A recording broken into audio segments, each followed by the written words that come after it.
নারীরা যাতে রাগ না করে, নারীদেরকে বুঝ দেওয়ার জন্য আল্লাহ সব নারীদের নামে আলাদা একটা সূরা দিলেন।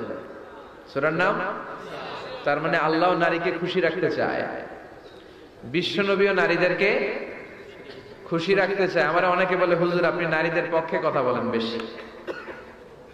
আমি সবার পক্ষেই বলি, যার যেটা অধিকার তাকে সেটা দিতে হবে, ঠিক কিনা? নারীরা সম্মানিতা, তাদেরকে সম্মান দিতে হবে। বিশ্বনবী তাদেরকে সম্মান দিতেন। মা আয়েশাকে বিশ্বনবী সবসময় আগে সালাম দিতেন। সুবহানাল্লাহ পড়ে। খাদিজা রাদিয়াল্লাহু তাআলা আনহাকে আল্লাহ তাআলা আরশের উপর থেকে সালাম পাঠিয়েছেন। এজন্য নারীদেরকে সালাম দিবেন বেশি বেশি। ঘরে সুখ শান্তি নাই, অনেকে বলে ঘরটা নাকি জাহান্নামের টুকরা, কারণ সালাম নাই। সালাম মানে শান্তি। সালাম মানে কি? সালাম মানে, চিল্লায় বলেন, জান্নাতীরা যখন জান্নাতে ঢুকবে, ফেরেশতারা জান্নাতীদেরকে কি বলবে? সালাম, শান্তি। Enter the paradise with peace and security. শান্তি এবং নিরাপত্তার সাথে জান্নাতে ঢুকে যান। এজন্য ঘরটারে শান্তিময় বানাতে চাইলে সালাম দিতে হবে। কি দিতে হবে? আজ থেকে স্ত্রীকে সালাম দিবেন তো ইনশাআল্লাহ পড়েন।